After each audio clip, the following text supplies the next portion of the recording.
그래서 우리 한국의 IP 전략으로 좀 더 들어가 보면은, 그러니까 앞에서 제가 언급했던 IP 허브 전략의 1단계에 해당되겠습니다.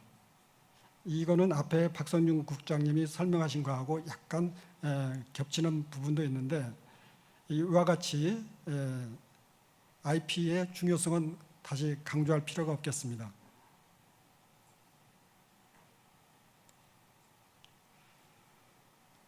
한국이 왜 지식재산 허브로 발전해야 되는가, 이걸 나타내는 그림이 되겠습니다.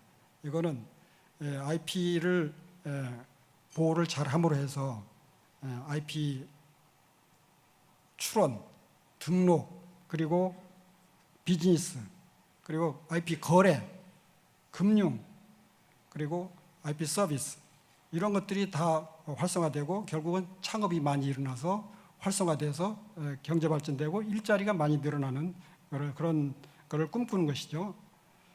이와 같이 IP 허브가 되기 위해서 가장 중요한 요소 3가지를 꼽는다면은, 저는 여기 있는 3가지를 꼽겠습니다. 첫 번째가 판사의 전문성입니다. 뭐니 해도 재판이 정확하게 올바르게 된다면은 그 재판소는 유명해지고 전 세계의 많은 사람들이 그 재판소에 와서 재판을 받기를 원할 겁니다. 두 번째는 정당한 배상입니다. 배상이 정확하게 정당하게 돼야지 그 나라의 시장 규모에 맞고 또 기술의 특성에 맞춰 가지고 정당하게 돼야죠. 세 번째는 신속한 재판입니다. 재판이 빨리빨리 돼야지 질질 끌고 뭐 2년, 3년, 4년, 막 5년씩 되면은 그 재판소에 가서 재판 받으려고 하진 않죠. 이와 같이 3가지로 꼽겠습니다. 판사의 전문성입니다. 다 아시다시피 우리나라에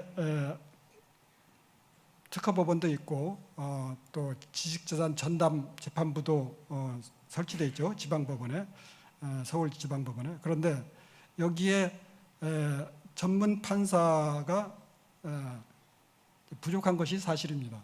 그동안에는 일반 판사하고 마찬가지로 2년, 3년에 한 번씩 순환시켜가지고 뭐 재판을 해왔죠. 그래서 이제 저희들이 하도 떠들고 그러니까 요즘에는 4년 특허법원에 4년 근무하는 판사도 있고 이제 5년 근무하는 판사도 있다고 그렇게 얘기를 합니다. 그러면서 법원 입장에서는 노력을 꽤 하는 것 같아요. 근데 저희 보기에는 아직 멀었다고 생각합니다. 제가 교수로서 좀 생각해 보면은, 제가 교수를 한 30년 했는데, 교수로서 처음 신임 교수 돼서 한 10년, 교수 10년 하면은요, 10년 경력 교수면 자기가 다 아는 것 같아요. 왕인 것처럼 생각을 합니다. 근데 사실은 제가 보기엔 그런 게 아닌 면이 많이 있거든요. 여기도 마찬가지예요. 특허법원에 5년 근무하면은 자기가 다 안다고 생각하는 것 같아요. 그러니까 더 이상 뭐 있을 필요 없이 다른 데 빨리 가야 되겠다고 생각한다고 저는 믿는데, 이게 5년이 아니라 10년씩은 근무를 시켜야 되죠. 그리고 또 해외 교류를 많이 시켜야 된다고 봅니다. 이 IP 특성상 국제적인 기준과 이제 기술 교류가 필요하지 않겠습니까? 그래서 해외 연수를 많이 시켜야 되고, 다행히 작년에 한 분을 대법원에서 작년에 한 명을 그 텍사스 동부법원에 한 명을 연수시켜서 6개월인가 1년 교육을 받게 한 적도 있습니다. 그래서 법원도 꽤 노력을 하고 있는데 좀 더 노력을 해주면 좋겠다. 그걸 말씀드리고요. 정당한 배상. 뭐 배상이 앞에서 박성준 국장님 말씀하셨듯이 우리나라는 몇천만 원대 배상이고, 다른 미국 같은 나라는 몇백억, 몇천억 배상이기 때문에 뭐 말이 안 되는 거죠.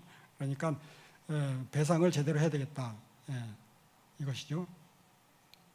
지금 배상에 관해서는 특허법에 그 징벌적 배상 300까지 할 수 있는 그것이 여러 번 시도됐다가 안 되고 그랬습니다. 지금 또 준비하고 있는데 그것이 이번 금년이나 내년에는 반드시 법에 통과되게 해서 징벌적 배상 제도가 예방 차원의 기능을 할 수 있게 할 걸로 생각을 합니다. 그 다음에 신속한 재판. 당연하죠. 빨리빨리 판결을 내려줘야죠. 질질 끌고 있으면은 결국 시간이 약한 사람은 중소기업이죠. 약자는 시간이, 이 재판하다가 회사가 다 망하고 그런 거 보지 않습니까? 그 다음에 또 하나가 이거는 특허청에 좀 아픈 얘기가 될지 모르겠습니다. 특허 심사 이 무효율이 53%죠. 2015년 통계가 53%입니다. 일본이 한 30% 수준이고 미국이 40% 수준이고 그래요. 이거 특허청은 국가기관 아닙니까? 국가기관에서 준 종이장을 믿고서 사업을 벌였는데 그게 다 무효가 되면은 그 무효돼서 손해받은 사람은 어디에 하소연할 데가 없어요. 그러니까 첫째로 특허청이 심사를 제대로 해야 됩니다. 이 분쟁이 붙으면 53%가 절반 이상의 무효가 돼요. 이건 특허청 책임이 있다고 봐야 되죠. 이건 마치 제가 경찰청에 운전면허증을 받아가지고 운전하다가 사고가 났을 때 다시 운전면허 시험을 다시 보게 해가지고 또 떨어질 확률이 53%라는 얘기하고 똑같아요. 국가에서 책임을 져줘야 된다고 생각합니다. 근데 특허청 이제 내부에 들어서 얘기를 들어보면은 심사관 한 명이 1년에 심사하는 개수가 작년 기준인가요? 재작년 기준인가? 240개 이렇게 얘기하고 일본은 한 170개를 심사한다고 그러고 미국은 70개인지 80개 심사한다고 그래요. 그래서 우선 심사관 1인당 업무 로드를 좀 줄여줘야 되지 않느냐, 심사관을 좀 늘려야 되지 않느냐 이런 생각을 합니다. 심사관 늘리는 것은 굉장히 이제 공무원 숫자 늘리는 거기 때문에 걱정을 많이 하시는데 저는 좀 걱정을 덜 하는 것이 대한민국 공무원 중에서 돈 벌어오는 공무원이 누가 있는지 모르겠어요. 공무원은 돈 쓰는 사람이에요. 근데 심사관은 돈을 벌어옵니다. 제가 알기로 작년에 외국의 특허를 심사해줘서 벌어들인 돈이 150억 정도 된다고 들었어요. 그러니까 우리 심사관들이 열심히 해서 외국 특허도 심사해주고 이런 식으로 하면 달러가 들어오고 또 돈을 벌어옵니다. 그래서 심사관은 좀 늘려도 된다, 걱정하지 않아도 된다 이런 생각을 합니다. 그렇게 함으로 해서 무효율로 치고 특허 경쟁력 올리는 거죠. 법원에서 준비하고 있는 이제 국제 재판부에 관한 얘기입니다. 그러니까 IP 허브가 되려면은 언어부터가 외국 사람들이 와가지고 여기 와서 재판을 하는데 이제 편의를 제공해야 됩니다. 근데 지금 현재는 언어도 그렇고 모든 서류도 다 한국말로 번역해서 재판을 하게 돼 있기 때문에 어려움이 많죠. 그래서 그러기 위해서는 우리가 영어로 할 수 있는, 영어로 말을 하고 영어 자료를 제출할 수 있게 하는 그런 국제부, 특허법원 내에 국제부 신설이 필요하다고 생각합니다. 이것도 지난 국회, 19대 국회에서 제안이 됐다가 통과되지 못했는데 지금 이번에 또 법안이 제출돼 있죠.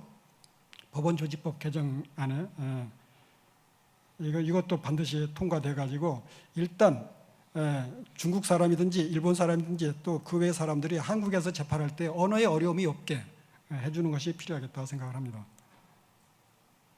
법제도 개선입니다. 이거는 지금 현재 신정부가 들어와 가지고 여러 가지 구상을 많이 하고 있을 텐데 첫 번째로 할 일이 저는 그거라고 봅니다. 국가지식자산위원회를 위상을 다시 회복시켜야 됩니다. MB 정부 때 국가지식자산위원회가 신설되고 대통령 직속위원회고 사무국인 전략기획단이죠. 지식자산 전략기획단이 총리실에 있어가지고 여러 부처에 관련된 IP 관련 업무를 조정할 수가 있었습니다. 그런데 지금은 미래부 소속으로 들어가서 그 조정 기능이 거의 상실돼서 국가지식자산위원회의 기능이 굉장히 위축되어 있습니다. 저도 그 속의 위원입니다만은 뭐 고백컨대 하는 일 거의 없어요. 그리고 두 번째는 청와대 지식자산 비서관이 신설돼야 된다고 생각을 합니다. 수석 비서관까지는 잘 모르겠지만 지식자산 비서관은 있어야 되지.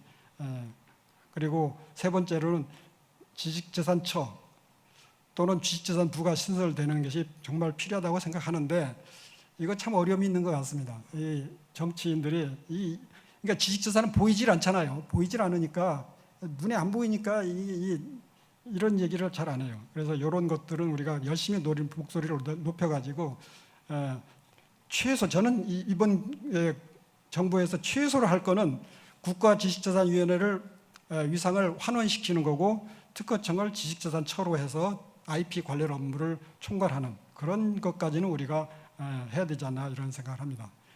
이상 마치도록 하겠습니다. 감사합니다. 네, 이강영 원장님 감사합니다.